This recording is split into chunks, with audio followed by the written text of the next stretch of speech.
Hello students, आज हम बात करते हैं। कल एक टॉपिक डिस्कस कर रहे थे हम लोग जिसका नाम था फंक्शन। फंक्शन की डिफिनीशन जाने, उसके टाइप्स जाने। आज उस पर क्वेश्चन पे बात करते हैं कि फंक्शन कैसे लगाते हैं। फंक्शन में कई हिस्से हैं। जैसे पहला जो हिस्सा है वो है टाइप्स ऑफ फंक्शन पे बेस्ड, जो कि है one one, many one, into, onto, जिसको हम लोगों ने पीछे चर्चा कर लिया डिफिनीशन से। आज उसके क्वेश्चन पे बात करेंगे। इसके बाद हम बात करेंगे डोमेन रेंज की, और उसके बाद बात करेंगे कंपोजिट फंक्शन की, और उसके बाद बात करेंगे इनवर्स फंक्शन की। कुल मिला के फंक्शन में 4 टॉपिक है। तो आज पहले बात करते हैं हम one one, many one, into, onto पे। क्वेश्चन लिखा हुआ आप देख रहे हैं। कोई सेट है ए, रियल नंबर 3 छोड़कर, पूरा रियल नंबर है मेरे पास, क्या छोड़कर है 3। एक दूसरा सेट है बी, पूरा रियल नंबर है 1 छोड़कर, एक्सेप्ट ऑफ 1। और फंक्शन हमारा इस तरह डिफाइन है, और यहाँ पर ये गिवन है, मतलब दिया नहीं, हम लिख देते हैं। फंक्शन ए टू किस में जा रहा है हमारा, बी में। हमेशा फंक्शन किससे आता है, डोमेन से। किस में जाता है, कोडोमेन में। तो ए हमारा डोमेन है और बी हमारा क्या है, कोडोमेन। तो चेक करना है या शो करना है फंक्शन हमारा वन वन और क्या है, ऑनटू। वन वन और क्या है, ऑनटू। वन वन के बारे में एक बार दोबारा बता दें कि सिंगल सिंगल एलिमेंट की डोमेन के रेंज के अंदर सिंगल सिंगल क्या बनती है, इमेज बनती है, उसको वन वन कहते हैं। और ऑनटो का मतलब हमारा ये होता है कि रेंज में कोई भी एलिमेंट या डोमेन में कोडोमेन में कोई भी एलिमेंट छूटना नहीं चाहिए। सबकी पीछे क्या बननी चाहिए, प्री इमेज बननी चाहिए, यानी पीछे किसी ना किसी एलिमेंट से वो क्या हो, अटैच हो। ठीक बात है। तो सबसे पहले इसको वन वन दिखाने की कोशिश करते हैं। वन वन दिखाने का तरीका हमने कहा था f(x1) इक्वल टू, हम क्या लेकर चलेंगे, f(x2), यानी x1 एलिमेंट की इमेज x2 एलिमेंट की इमेज के क्या लेके चलेंगे, बराबर। तो फंक्शन मेरा ये डिफाइन है। अगर यहाँ x1 लोगे तो ये पूरी चीज़ x1 हो जाएगी। तो यानी f(x1) की जगह हम क्या लिख सकते हैं, x1 - 2 अपॉन x1 - 3।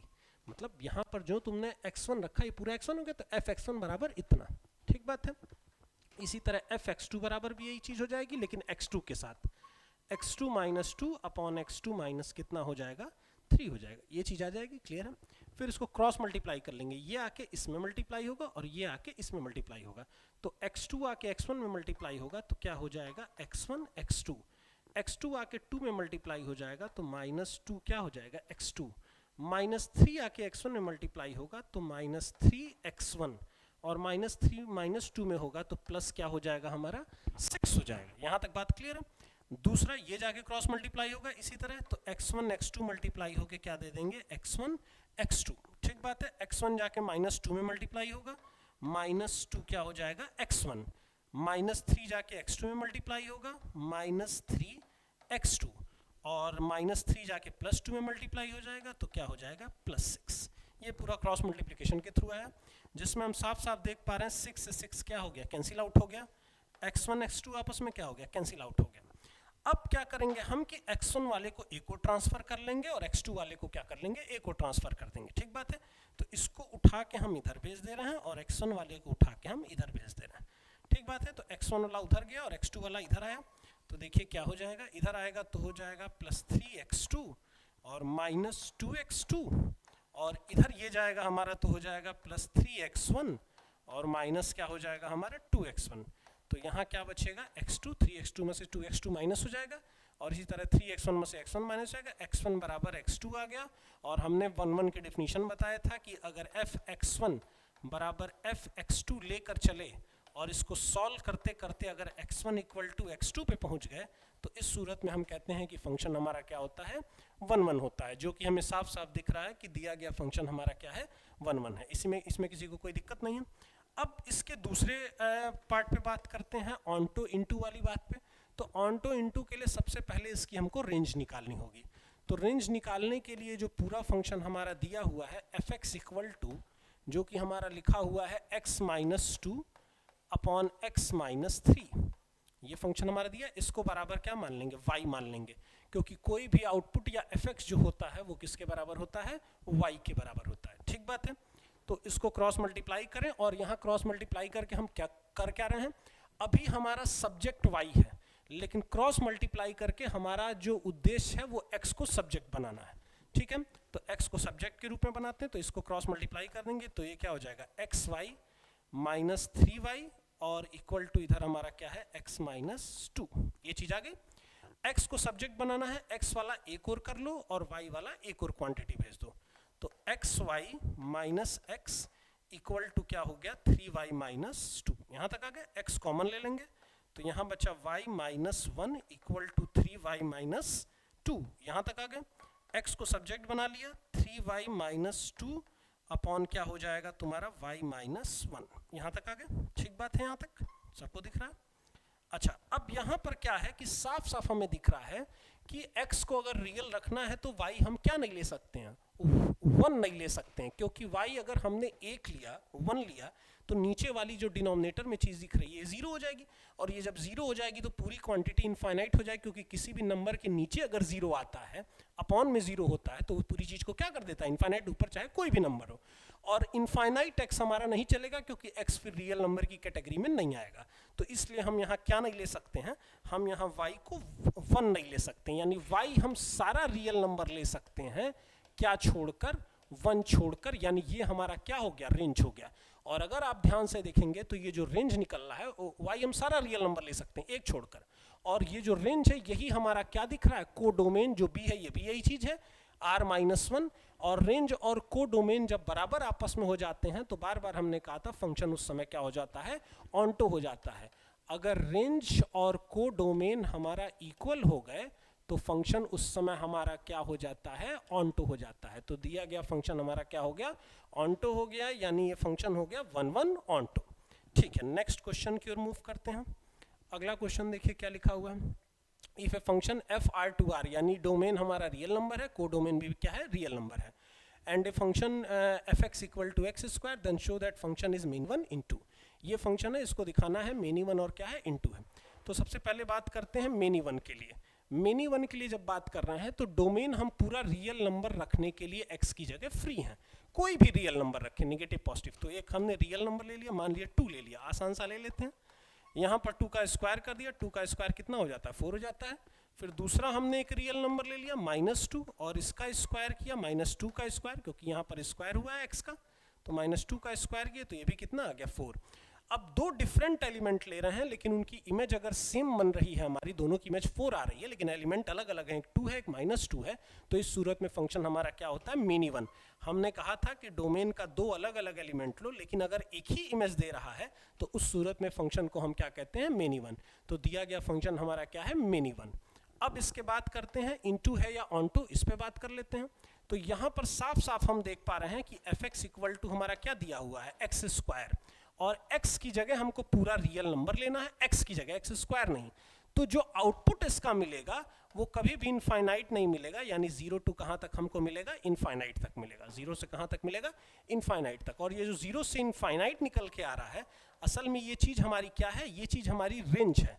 और यहाँ पर हम देख पा रहे हैं क्वेश्चन में ये जो आगे दिया होता है ये कोडोमेन होता है, तो कोडोमेन रियल नंबर है और रेंज उसका प्रॉपर सबसेट है, यानी पूरी तरह से कंटेन कर रहा है। भाई रियल नंबर जाहिर सी बात है 0 से इनफाइनाइट को अपने अंदर कंटेन करेगा, अपने अंदर समाहित करेगा, तो उस सूरत में फंक्शन को हम क्या कहते हैं, इनटू कहते हैं। तो दिया गया फंक्शन हमारा क्या हो गया, इनटू हो गया। इसका सीधा सा मतलब है कुछ एलिमेंट कोडोमेन में ऐसे हैं जिनकी पुराने पीछे प्री इमेज नहीं बन रही, यानी पीछे किसी से वो कनेक्ट नहीं हो पा रहे हैं डोमेन में। तो फंक्शन हमारा क्या यहाँ से दिख रहा है, मेनी वन, और यहाँ से क्या दिख रहा है, इनटू दिख रहा है। तो फंक्शन क्या हो गया, मेनी वन इनटू, जो कि हमें दिखाना था। नेक्स्ट क्वेश्चन की ओर मूव करते हैं। अगला क्वेश्चन अगर हम लोग ध्यान से देखें तो एफ आर टू आर है, रियल नंबर से रियल नंबर है, यहाँ डोमेन रियल नंबर है, कोडोमेन भी क्या है, रियल नंबर है। और इस तरह डिफाइन है function f x equal to sine x, एक ट्रिग्नोमेट्री वाला फंक्शन है, और हमको इसको दिखाना है मेनी वन, और क्या दिखाना है, इनटू दिखाना है। तो सबसे पहले मेनी वन वाले हिस्से पे बात करते हैं। चूंकि फंक्शन रियल नंबर है तो कोई भी रियल नंबर हम लेने के लिए स्वतंत्र हैं, कोई भी रियल नंबर ले सकते हैं। जैसे एग्जांपल के तौर पे हमने 0 ले लिया, 0 एक रियल नंबर है, और यहाँ पर हम रखेंगे साइन x की जगह क्या रख देंगे, 0 रख देंगे। साइन 0 की वैल्यू हम लोग को पता है कितनी हो जाती है, 0 हो जाती है, तो इसकी वैल्यू आउटपुट कितना हो जाएगा, 0। अगले केस में हमने क्या किया कि x की जगह हमने पाई ले लिया, ठीक है, और यहाँ पर हमने x की जगह पाई रख दिया, तो साइन पाई की वैल्यू भी कितनी हो जाती है, 0 हो जाती है। भी हमको पता है ग्राफ से या टेबल से, तो दोनों 0 हो गया। यहाँ पर दिख रहा है डोमेन हम 2 अलग अलग नंबर ले रहे हैं, 0 और पाई, लेकिन जो उनकी इमेज बन रही है या जो उनका रेंज या आउटपुट जो है वो 0 आ रहा है, यानी सेम आ रहा है। तो डिफरेंट अगर डोमेन का एलिमेंट हो और उनकी इमेज सेम आती है तो उस सूरत में फंक्शन को हम क्या कहते हैं, मेनी वन कहते हैं। तो दिया गया फंक्शन हमारा क्या है, मेनी वन। अब इनटू ऑनटू वाले हिस्से पे बात कर लेते हैं, जो इसका दूसरा पार्ट है। एफ एक्स इक्वल टू हमको क्या दे रखा है, साइन एक्स, ठीक बात है। अब साइन एक्स जब दे रखा है तो हमको ये पता होना चाहिए, और ये पता भी है कि साइन का जो आउटपुट निकलता है या जो साइन की रेंज होती है वो -1 से 1 तक होती है। साइन मिनिमम -1 तक जा सकता है और अधिकतम कहाँ तक जा सकता है, 1 तक जा सकता है। ये इसकी रेंज या आउटपुट होती है, और यही हमारे फंक्शन की भी रेंज हो गई, क्योंकि हमारा फंक्शन साइन एक्स है तो हमारे फंक्शन की रेंज हो गई -1 से 1। लेकिन क्वेश्चन में जो को डोमेन हमें गिवन था वो हमारा क्या था, रियल नंबर था, जिसका ये क्या हो गया, प्रॉपर सबसेट हो गया, क्योंकि -1 से 1 रियल नंबर लाइन पे थोड़े से ही हिस्से में है तो उसके अंदर कंटेन है, तो यहाँ से साफ साफ हमें दिख गया। हम बार बार आपको बताए हैं कि रेंज अगर को डोमेन का प्रॉपर सबसेट हो गई, उस सूरत में फंक्शन हमारा क्या हो गया, इनटू हो गया, जैसा कि यहाँ पर है। तो फंक्शन हमारा क्या हो गया, मिनी1 इनटू हो गया। ठीक है, अगले क्वेश्चन की ओर मूव करते हैं हम। अगला क्वेश्चन देखिए, यहाँ पर नेचुरल नंबर से नेचुरल नंबर तक फंक्शन जा रहा है, जिसमें डोमेन भी नेचुरल नंबर है, को डोमेन भी नेचुरल नंबर है, और जो फंक्शन हमारा डिफाइन है f(x) इक्वल टू क्या है, 2x है, और इससे दिखाना क्या है हमें, 1 1, और क्या दिखाना है, इनटू दिखाना है। ठीक है, तो पहले हिस्से 1 1 की तरफ बात कर लेते हैं। तो वही पुरानी वाली बात कि f(x1) इक्वल टू क्या लेकर चलेंगे, f(x2) लेकर चलेंगे। f(x1) का मतलब हो गया 2x1 और f(x2) का मतलब हो गया 2x2, 2 कैंसिल आउट हो जाएगा, x1 इक्वल टू क्या आ जाएगा, x2 आ जाएगा। तो हमने कहा फंक्शन लेके आप चल रहे हैं, फंक्शन में इमेज लेके चल रहे हैं, और अगर उस एलिमेंट भी बराबर आ जाते हैं तो उस सूरत में हम क्या कहते हैं, फंक्शन हमारा क्या है, 1 1 है। यहाँ देखें, कई लोगों को डाउट रहता है कोई नंबर लेके करें, नंबर लेके भी आप कर सकते हैं, 1 2 3 4 रखते जाइए, अलग अलग इमेज मिलती जाएगी, तो वहाँ से भी पता चल रहा है कि डिस्टिंक्ट एलिमेंट की डिस्टिंक्ट इमेज है, तो फंक्शन हमारा क्या है, 1 1 है। दूसरे हिस्से पे बात करते हैं, इनटू वाले हिस्से पे, तो साफ साफ हमें दिख रहा है ये जो फंक्शन है, ये f(x) या जो इसकी रेंज है, ये पूरे नेचुरल नंबर को रिप्रेजेंट कर रहा है, यानी कि ये नेचुरल नंबर में से ही निकल के आया है। तो ये जब सारे नेचुरल नंबर को दिखा रहा है, तो सारे नेचुरल नंबर को दिखाने का मतलब मान लीजिए 1 को भी दिखा रहा है, क्योंकि नेचुरल नंबर में से निकल के आ रहा है तो सारे को रिप्रेजेंट कर रहा है। तो जब 2x1 को दिखा रहा है, उस समय x किसको दिखा रहा है, हाफ को दिखा रहा है, और हमसे साफ साफ बोल रखा है कि x हमारा एक नेचुरल नंबर होना चाहिए, क्योंकि डोमेन भी हमारा क्या है, नेचुरल नंबर। यहाँ पर दिख रहा है x हमारा क्या होना चाहिए, नेचुरल नंबर होना चाहिए, जबकि यहाँ पर ऐसा नहीं मिल पा रहा है। तो इसका मतलब हम ये कहेंगे कि को डोमेन के अंदर 1 एक ऐसा नंबर मिल गया जिसकी पीछे प्री इमेज नहीं मिल रही है, जो कि क्योंकि जो प्री इमेज मिल रही है असल में वो हाफ है, जो कि एग्जिस्ट नहीं करती है सेट के अंदर। यानी कि अगर हम बात करें तो को डोमेन के अंदर 1 एक ऐसा एलिमेंट है जो पीछे किसी से नहीं जुड़ पा रहा है। इस सूरत में फंक्शन को हम क्या कहेंगे, इनटू कहेंगे। ठीक है, तो फंक्शन हमारा क्या हो गया, 1 1 हो गया, और क्या हो गया हमारा, इनटू हो गया। तो आई होप ये क्लियर हो गया होगा आप लोग को। अगले क्वेश्चन पे बात करते हैं। अगला क्वेश्चन हमारा रियल नंबर से रियल नंबर में जा रहा है, डोमेन रियल नंबर है और को डोमेन भी मेरा क्या है, रियल नंबर है, और फंक्शन हमारा इस तरह दिया हुआ है f(x) equal to greatest integer x। तो फंक्शन को हमको क्या दिखाना है, मिनी1 दिखाना है, और क्या दिखाना है, इनटू दिखाना है। पहले तो ग्रेटेस्ट इंटीजर x के बारे में जान लीजिए, जो कि बहुत लोगों को नहीं पता होता है। ग्रेटेस्ट इंटीजर x एक विशेष टाइप का ब्रैकेट होता है, उसमें जैसे मान लीजिए कोई इंटीजर आप रखते हैं, 2 रखा तो बाहर 2 निकलेगा, -3 रखा तो बाहर -3 निकलेगा। लेकिन जब कोई आप इंटीजर रख देते हैं, जैसे मान लीजिए हमने रख दिया 5.2, तो बाहर 5 निकलेगा, क्योंकि 5.2 जो है ये 2 इंटीजर के बीच में लाई करता है, एक 6 के बीच में, एक 5 के बीच में। नाम इसका जरूर ग्रेटेस्ट है, लेकिन इसमें से निकलता है स्मॉलेस्ट वाला इंटीजर, यानी वो जो फ्रैक्शन है जिन 2 इंटीजर के बीच में लाई कर रहा है, उसमें से जो छोटा वाला इंटीजर है वो बाहर निकल जाता है। एग्जाम्पल के तौर पर मान लिया हमने 6.9 रख दिया, तो बाहर हमारा कितना निकल आएगा, 6 निकल आएगा। ठीक है, ये बात क्लियर है। अब यहाँ आइए, लेकिन आउटपुट हमेशा इंटीजर ही आएगा, आउटपुट कभी भी फ्रैक्शन नहीं आ सकता, हमेशा क्या आएगा, इंटीजर आएगा। ठीक है, अब f(x) equal to greatest integer x है, तो पहले बात कर लेते हैं मिनी1 वाले हिस्से पे। मान लीजिए फंक्शन के अंदर हमने रख दिया 2.4 रख दिया फंक्शन के अंदर, ठीक बात है। तो 2.4 अगर हम रखेंगे तो बाहर कितना निकलेगा, 2 निकलेगा, और फंक्शन के अंदर मान लीजिए हमने रख दिया 2.6 रख दिया, तो यहाँ ग्रेटेस्ट इंटीजर के अंदर 2.6 रखेंगे तब भी क्या निकलेगा, 2 निकलेगा। तो साफ साफ प्रॉपर्टी के अकॉर्डिंग तो हमें साफ साफ दिख रहा है कि 2 डिफरेंट एलिमेंट हम ले रहे हैं, लेकिन उनकी इमेज क्या बन रही है, सेम बन रही है, यानी फंक्शन हमारा क्या है, मिनी1 फंक्शन है। हमने बताया अलग अलग एलिमेंट की सेम इमेज बनती है तो फंक्शन क्या होता है, मिनी1। ठीक है, अब दूसरे केस पे बात करते हैं। दूसरे केस पे बात करते हैं तो हमें साफ साफ यहाँ दिख रहा है कि f(x) इक्वल टू ये जो ग्रेटेस्ट इंटीजर x है, इसका जो आउटपुट होगा वो एक इंटीजर होगा। अभी हम बता रहे थे कि आप चाहे इंटीजर रखो चाहे फ्रैक्शन रखो, लेकिन आउटपुट हमेशा क्या निकलेगा, इंटीजर निकलेगा। तो यहाँ पे आउटपुट क्या है, इंटीजर है, और इंटीजर हमारा यानी क्या हो गया, रेंज हो गया ये जो आउटपुट है। और इसका कोडोमेन हमको क्या दिख रहा है, रियल नंबर दिख रहा है, जो कि इस इंटीजर को अपने अंदर क्या करता है, कंटेन करता है, यानी कि इंटीजर जो है इसका प्रॉपर सबसेट है।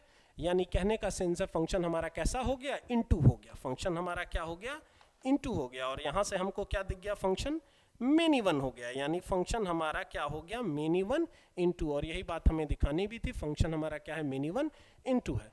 तो आई होप सबको ये बात समझ में आ गई होगी कि किस तरह फंक्शन को हम क्लियर करते हैं, कैसे उस पर क्वेश्चन लगाते हैं। पिछले पे डिफिनीशन हमने क्लियर कर लिया।